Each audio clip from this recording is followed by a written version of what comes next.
Alexander Markovics. Con las actuales crisis que atenazan a los estados europeos, muchos europeos con visión de futuro se preguntan también por el futuro geopolítico del continente. Como es sabido, Alexander Markovics defiende apasionadamente una fuerte alianza con Rusia. También es el caso del siguiente artículo, en el que explica los campos de lo social y de la geopolítica y sus respectivos polos opuestos. Europa sufre por sus lazos con EU y la Comunidad de Valores Occidentales. Ni en cuanto a su identidad, inmigración masiva, individualismo, política de género, ni en cuanto a su política económica y energética, sanciones a Rusia, los estrechos lazos con Estados Unidos y el liberalismo ofrecen a Europa un futuro. Pero, ¿cómo puede ser una alternativa revolucionaria al nuevo orden mundial y a la globalización? Con su libro Misión Euroasiática, el filósofo ruso Alexander Dugin presenta una revolucionaria contrapropuesta al orden mundial occidental, que también promete un futuro esperanzador para Alemania y Europa. A continuación, se presentarán los pensamientos más importantes de Dugin en este libro y se determinará si el libro es también de interés para los patriotas en Alemania. La misión euroasiática, una alternativa al transatlantismo. En la traducción ahora disponible en alemán de la obra ya publicada en inglés en 2014, Dugin describe, por un lado, el desarrollo de la idea euroasiática, empezando por el eurasismo en el periodo de entreguerras, pasando por el neoeurasismo hacia el final de la Unión Soviética hasta la cuarta teoría política a finales de la década de 2000, y, por otro lado, expone por qué esta representa una alternativa al transatlantismo no solo para Rusia sino también para las demás civilizaciones del mundo. Los textos recopilados para este libro abarcan un largo periodo que va desde principios de la década de 2000, Manifiesto de la Alianza Revolucionaria Global, pasando por finales de la década de 2000 y principios de 2010, textos sobre la cuarta teoría política, entrevista con Dugin poco antes de la reelección de Putin en 2012, hasta 2022, véanse sus textos sobre la operación militar rusa en Ucrania. Además, la edición alemana contiene un prefacio de Peter Topfer sobre el tema radical de Dugin, que hace referencia a su obra filosófica. Esto solo se señala brevemente aquí, ya que esta explicación falta en la edición alemana. Al hacerlo, los textos también exploran una cuestión crucial, que hace que el eurasismo y la cuarta teoría política sean una respuesta revolucionaria al liberalismo para Alemania y Europa. Por la diversidad de los pueblos, contra el universalismo occidental. La naturaleza revolucionaria del eurasismo se revela en su rechazo al universalismo occidental en todas sus dimensiones.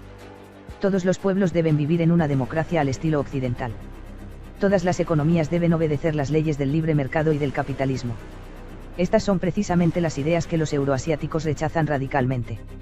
Esto también tiene mucho que ver con su historia de desarrollo, siguiendo a los eslavófilos, que rechazaron el liberalismo ya en el siglo XIX y proclamaron una civilización rusa independiente y distinta de la occidental. Los euroasiáticos empezaron a pensar en el lugar de Rusia en el mundo en el exilio europeo de los años 20 tras el final de la Guerra Civil Rusa. Fueron los principales representantes del eurasismo, como Nikolai Trubetskoy, 1, Petr Savitsky, 2, y Lev Gumilyov, 3, quienes rechazaron la exigencia occidental de ir espiritualmente de Oriente a Occidente e insistieron en su especial identidad ruso-euroasiática, que entendían explícitamente como una síntesis no solo de la cultura eslava oriental y finlandesa, sino también de los modos de vida mongoles y turcos. Se concede una importancia especial al efecto pasional, que, según Gumilyov, conduce a un modo de vida activo e intenso, de los pueblos esteparios, y representa una mutación genética en la etnia que contribuye al nacimiento de los apasionados.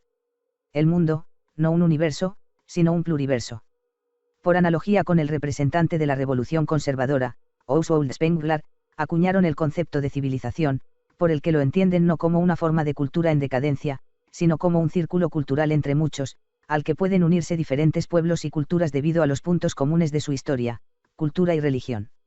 En contraste con los pensadores liberales occidentales del siglo XX, que afirmaban que solo había una civilización occidental y que todos los demás pueblos eran bárbaros, los euroasiáticos proclamaban la pluralidad de civilizaciones y, por tanto, un pluriverso en contraste con la idea occidental de un universo cultural. Así, aunque rechazan la noción de un mundo único unificado, sostienen la opinión de que hay tantos mundos como pueblos en la mente de los humanos, cada uno creado por el lenguaje único de estos primeros en el pensamiento. Tierra, el hábitat como influencia decisiva en la formación de los pueblos. Apoyándose en la disciplina de la geosofía, los eurasiáticos señalaron que no puede haber un patrón universal de desarrollo humano, ya que la multiplicidad de paisajes de la Tierra produce también una multiplicidad de culturas, cada una con sus propios ciclos, criterios internos y lógica. El hábitat define así a las personas que lo habitan, los pueblos se convierten en la expresión del paisaje en el que viven. En consecuencia, los euroasiáticos abogaron por analizar las civilizaciones también a lo largo de un eje espacial. Los neo-euroasiáticos, eurasismo más tradicionalismo y geopolítica. Los neo-euroasiáticos, que empezaron a darse a conocer a finales de los años 80 y entre cuyos representantes más importantes se encuentra Alexander Dugin, retomaron las ideas de sus antepasados y las enriquecieron con el pensamiento de la revolución conservadora y la geopolítica. La aparición de este movimiento de pensamiento fue posible gracias a la erosión de la Unión Soviética, que tras el fin del estalinismo se vio atrapada en un conflicto político interno entre las fuerzas reformistas/socialdemócratas y los halcones de mentalidad conservadora. A la victoria de las fuerzas reformistas le siguió la desintegración de la URSS y el surgimiento de un Estado ruso cuya élite percibía la cultura rusa como algo ajeno que debía asimilarse a la cultura occidental. A su vez, los neoeurásicos pudieron establecerse como una de las fuerzas de oposición más fuertes precisamente contra estas élites, por lo que el nacional-bolchevismo, surgido de la cooperación entre antiguos cuadros conservadores del PQS y opositores conservadores patrióticos, fue solo un paso intermedio en el camino hacia el desarrollo posterior del neoeurásico. Siguiendo a Carl Schmitt, entendieron la lucha entre Occidente y la civilización euroasiática como un conflicto entre potencias marítimas de mentalidad progresista globalista y potencias terrestres de mentalidad conservadora tradicionalista. En el contexto de este conflicto histórico mundial entre la tierra y el mar, cada estado y grupo cultural podía elegir un bando. Los neo-euroasiáticos, como opositores al orden mundial unipolar y a la globalización, abogan en este punto por tomar partido por la potencia terrestre en la Gran Guerra de los Continentes. Por último, también es de gran importancia para el neo-eurasianismo la escuela de pensamiento filosófico del tradicionalismo con sus representantes René Guénon, Julius Evola y Titus Burckhardt, ya que representa un ajuste de cuentas general no solo con el liberalismo y el capitalismo, sino con toda la modernidad en sí, haciendo hincapié en la primacía de la idea y la religión.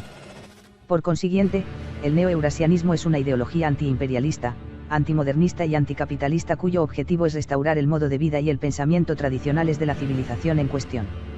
El espacio y la civilización como nuevos actores de la geopolítica.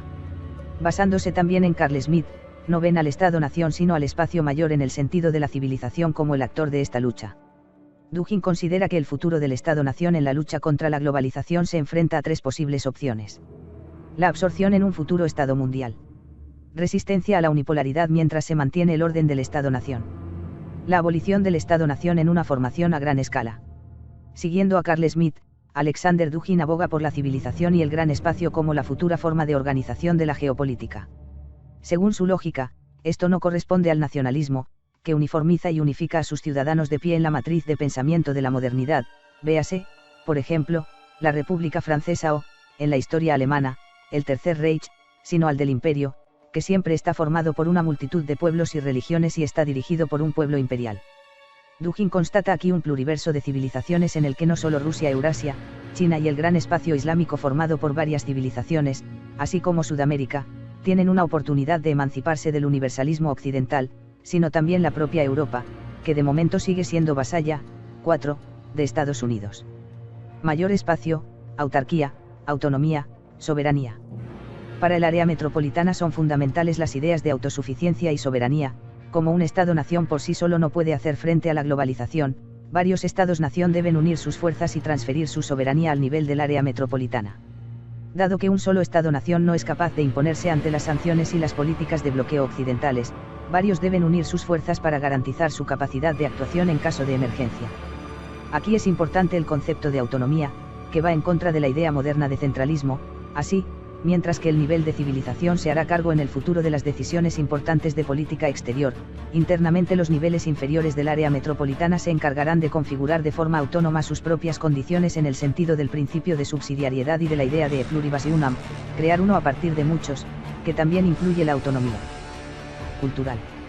En este contexto, la autonomía abarca no solo el nivel cultural, sino también las dimensiones religiosa, social, económica y étnica de la vida. En cuanto a la actividad económica de las grandes áreas, el movimiento euroasiático de Dugin aboga por 4 zonas geoeconómicas. En contraste con los pensadores transatlánticos que proclaman solo 3 zonas y ven un agujero negro en Rusia-Eurasia, los euroasiáticos abogan por el establecimiento del cinturón continental euroasiático como una 4ª zona geoeconómica junto a las zonas geoeconómicas americana, euroafricana y del Pacífico. Mientras que en la zona geoeconómica americana abogan por una organización del área metropolitana centroamericana y latinoamericana, así como por una restricción de los EU a sí mismos. Los euroasiáticos del cinturón europeo-africano consideran que una independencia de Europa respecto a los EU y una formación del África subsahariana como área metropolitana separada son importantes para el surgimiento de la multipolaridad. En el cinturón continental euroasiático, el área metropolitana de Rusia, Eurasia y el Islam continental aún no se han creado, mientras que India y China ya han constituido en gran medida las fronteras de su área metropolitana. La cuarta teoría política, más allá del liberalismo, el fascismo y el marxismo. Dugin ve el último paso en el desarrollo del eurasismo en la cuarta teoría política. Esto es lo que él llama el proyecto de una nueva teoría política que se centra en el Dasein según Martin Heidegger, por el que Dugin entiende al pueblo, y cuyo objetivo es la completa superación de la modernidad política. Dugin considera que el liberalismo es la primera teoría política, el marxismo la segunda y, finalmente, el fascismo/socialismo nacional la tercera teoría política. 5. En su deconstrucción de las ideologías, elimina sus elementos problemáticos el capitalismo y el individualismo en el caso del liberalismo, el colectivismo, el pensamiento de clase y el materialismo en el caso del marxismo, y la manía racial y la lealtad al Estado en el caso del fascismo/socialismo nacional para finalmente dar una nueva forma a los elementos de estas teorías que son positivos a sus ojos. En el caso del liberalismo, reconoce la libertad de como tal, en el caso del marxismo, la crítica del liberalismo, y en el caso del fascismo, finalmente, el etnocentrismo como elemento que merece la pena conservar. Así, además de una crítica demoledora de la modernidad que también lleva a cabo recurriendo a las ideas del posmodernismo, ya que quiere combatir el problema en su raíz, queda un fundamento positivo de la cuarta teoría política, que cada nación y cada civilización pueden utilizar ahora para preservar/recuperar sus respectivas identidades, libres del pensamiento de la modernidad y de la compulsión de ir de Oriente a Occidente, y al mismo tiempo establecer un orden político que lo refleje. La primacía del espíritu, ir de Occidente a Oriente. Mientras que Dugin reconoce en la nueva derecha/Nouvelle Droite europea la manifestación europea de la cuarta teoría política, ve en el neoeurasismo la variante ruso-euroasiática de la cuarta teoría política. En este nivel, sin embargo, el eurasismo significa alejarse del Occidente moderno y de su primacía del materialismo, hacia un camino de Occidente a Oriente que conduce a la primacía del espíritu, lo que presupone la participación en la noumaquia, la guerra del espíritu, y no la mera condición de espectador. El gobierno en el sentido del eurasismo es siempre una ideocracia, es decir, la impregnación del Estado con una idea que da sentido a toda la estructura de la política, no una oligarquía de multimillonarios enmascarada por una falsa democracia. Sin duda, esto supone un serio desafío para Occidente, que no solo es el centro del mundo, antes, unipolar, sino también de la devastación espiritual que ha provocado. ¿Cómo se resucita después del gran reajuste? Los escritos de Dugin también proporcionan las primeras pistas al respecto en forma de posibles caminos para los Estados Unidos en el futuro. ¿Cómo puede Occidente superar la modernidad? Una cuestión de identidad. Dado que Occidente no se esfuerza por respetar las características y peculiaridades culturales de otras civilizaciones, sino que, por el contrario, se esfuerza por nivelarlas mediante el universalismo occidental hoy en día, probablemente de forma más visible, a través del liberalismo despierto 2.0 del gran reajuste, Dugin llama a un levantamiento de las civilizaciones y a un gran despertar contra la hegemonía occidental. Sin embargo, como se sabe por sus escritos sobre el gran reajuste y la cuarta teoría política, para Dugin esto no va acompañado de un odio a la cultura occidental per se, sino que solo significa un rechazo al occidente moderno, mientras que respeta profundamente la tradición occidental europea de la Edad Media y la Antigüedad, por ejemplo. Resulta interesante en este punto el modelo tripartito de identidad que el filósofo y etnosociólogo ruso presenta con respecto a los Estados Unidos. 1. La identidad difusa. Dugin entiende esto como un vago sentido de pertenencia común que es confuso, incierto y débil.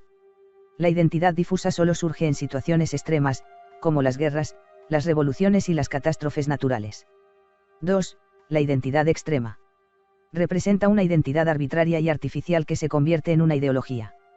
Ejemplos de ello son el nacionalismo o la identidad de clase o cosmopolita. Aunque suele destacar algunos rasgos de la identidad difusa, deja otros por debajo de la mesa y representa una caricatura de la misma. 3. La identidad profunda que se encuentra debajo de la identidad difusa. Es lo que hace que un pueblo sea un pueblo y es su fundamento. El pueblo no consiste en el presente, sino que se mueve del pasado al futuro a nivel de su lengua, cultura y tradición. La identidad profunda representa el todo, que tiene lugar tanto en el tiempo como en el espacio, es el ser humano como existencia. Citando al etnólogo alemán Leo Frobenius, Dugin afirma en este punto que la cultura es la tierra manifestándose a través del hombre.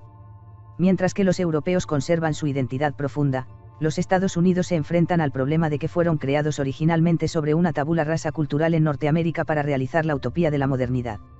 Los Estados Unidos se habían construido descuidando la tierra que realmente pertenecía a los indios. Así, desde el principio, los EU fueron una sociedad altamente móvil de nómadas que se movían en la superficie de un espacio casi inexistente. El sistema de partidos de demócratas y republicanos representa el resumen de su difusa identidad, que oscila en torno a los vectores de la libertad, el liberalismo, el individualismo y el progreso. 3 vías para que los estadounidenses encuentren su identidad profunda. En consecuencia, Dugin ve 3 posibilidades para EU. 1. Un retorno a la identidad europea. Al no tener suelo propio, los estadounidenses pueden descartar su identidad moderna y ver su situación en términos de otro campo existencial desde la perspectiva de la madre Europa. Esto significaría para los estadounidenses nacidos en Europa la mayoría de edad de un auténtico Dasein en el sentido de Martin Heidegger. 2. El americano sigue siendo americano, pero busca su identidad en el sentido del logos americano individualista. Esto le lleva, en el sentido del protestantismo, a que el individuo, que carece de arraigo, busca sus raíces en el cielo en forma de su propio Dios individual, que debe crear para sí mismo libremente según Friedrich Nietzsche. Las numerosas sectas protestantes de EU pueden verse aquí como un ejemplo de la búsqueda individual de Dios. A través de ellas, el individuo adquiere profundidad en la era moderna. Y por último 3, el camino del existencialismo americano, la preocupación individual por la muerte, que es posible gracias a que la sociedad hace al individuo libre de todo, pero también libre para la nada. A través de esta preocupación por el propio fin, se puede despertar finalmente el contenido del propio ser. Una lectura fascinante, importante para entender el eurasismo y el mundo multipolar. En general, la misión euroasiática de Alexander Dugin es una lectura fascinante que permite comprender mejor el eurasismo y el emergente mundo multipolar. Dadas las perspectivas que el eurasismo ofrece también a Alemania y a Europa, es de esperar que se lea con frecuencia y se discuta aún más. Alemania y Europa necesitan alternativas al transatlántico que se derrumba, en este libro se puede encontrar una.